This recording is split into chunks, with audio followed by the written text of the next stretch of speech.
What has happened to the American dream? Americans invented the future. Now what do we have?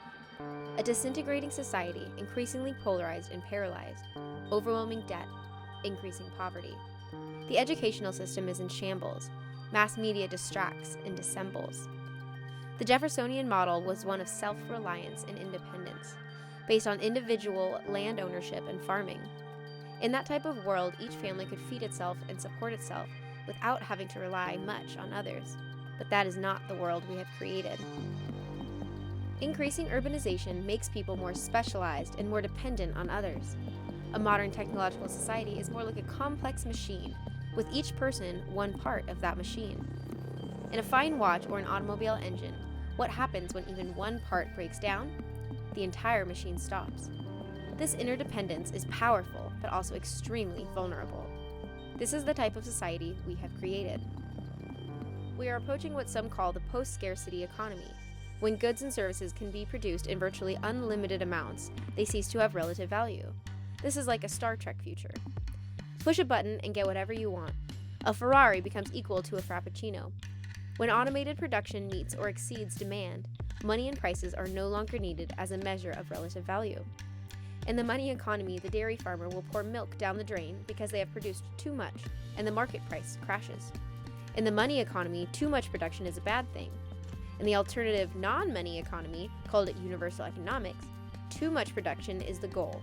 Then most goods and services can be given away for free, ending poverty and releasing the fullest human potential. This is the post-scarcity economy. It can be done with AI and robotics. Now, economists talk about robots taking away jobs. As work disappears, people can no longer support themselves and their family, leading to a dystopian nightmare. Do we work for the robots, or do the robots work for us? Human civilization is ready to take the next giant step: peace and abundance on spaceship Earth. Universal economics, called UnEc for short, is an alternative non-money system which combines the efficiency of a competitive market economy with a strong philosophy of social responsibility.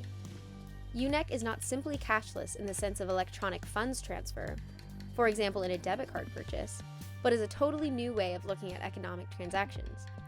Goods and services can be given away to everybody regardless of their employment status, as long as we reward those who produce for others. To implement UnEc, a large central computer must connect and record all economic activity.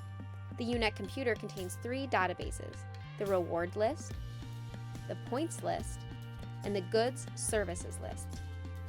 Points are built up by each person over their lifetime and are never spent. They do not represent a medium of exchange. They cannot be transferred to another party. You accumulate points throughout your lifetime and they vanish when you die. They cannot be inherited. They only come into play when you want to select a scarce item. The person with the most accumulated points gets the scarce item if they want it. For example, a luxury yacht or the mansion on Nob Hill.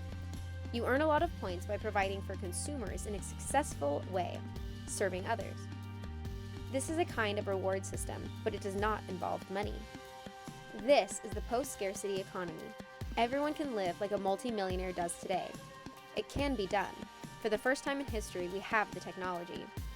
Do we serve the robots, or do the robots serve us? It is our decision. We have created the technology.